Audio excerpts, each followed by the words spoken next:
So this is the skin tone that I'm going to go for this time. I watched some skin tone tutorials and I'm gonna go with red, burnt umber, raw sienna, and yellow.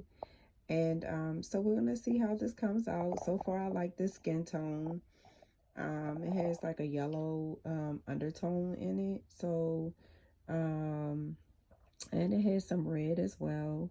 So I like how this came out. It's not giving orange, but it's definitely giving like a nice AA skin tone color.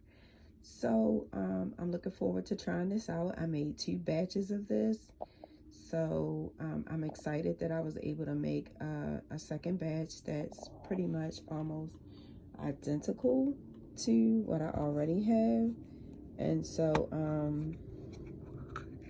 yeah, I was able to make 2 batches of this. So if something happens, pretty much I can make this again.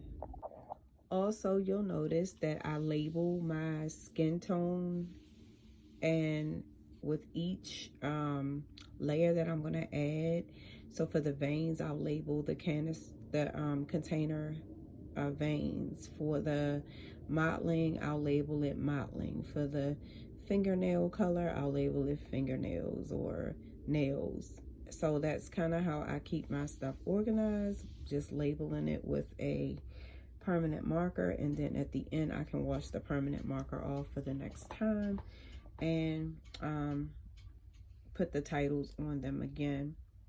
Also, I just wanted to say that when you air dry paint, you'll see that this paint is very watered down so that it comes off like a wash. And so I'll talk about this more as I start moving towards putting my first layer of paint on the baby.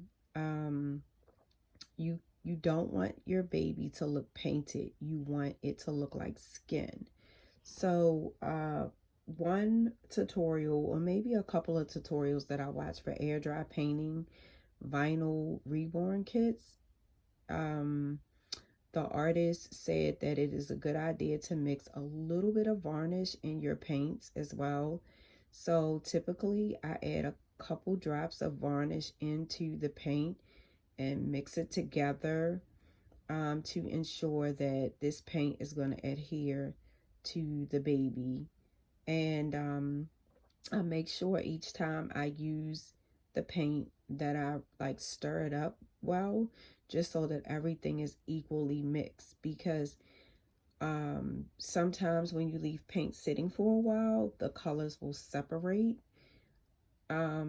You can kind of see them kind of trying to separate sometimes if it's been sitting for a minute. So like maybe I'll paint today, but I might not get a chance because I work a full-time job. I might not get a chance to paint for 3 more days.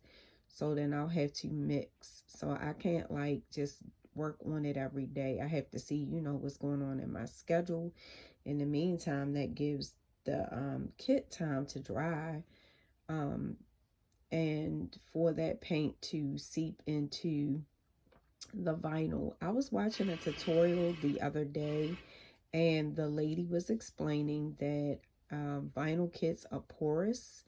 And so she was talking about how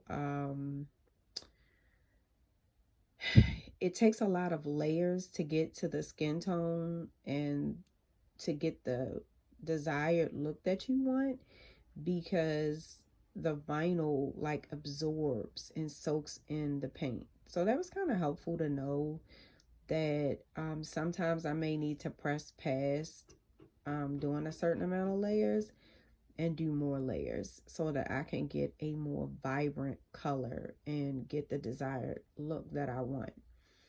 I am going to say that my last baby was one of my favorite babies that I made, and it seems like to me that every time I make the next baby, my skill set gets a little better, and my techniques get a little better. So I'm hoping for the same thing, because this kit that I'm working on, the Real Born Christopher Sleep, it is for a client of mine. And I really want to, you know, represent myself well. And anyway, and I want her to be happy with her kid. It's not about me. It's about making a baby that your client will love.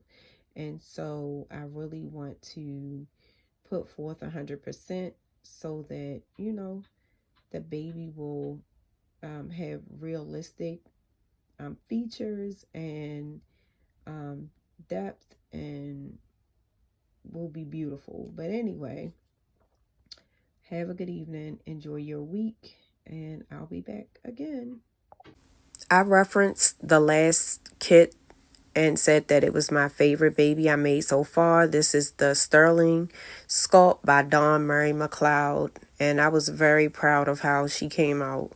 Have a good evening.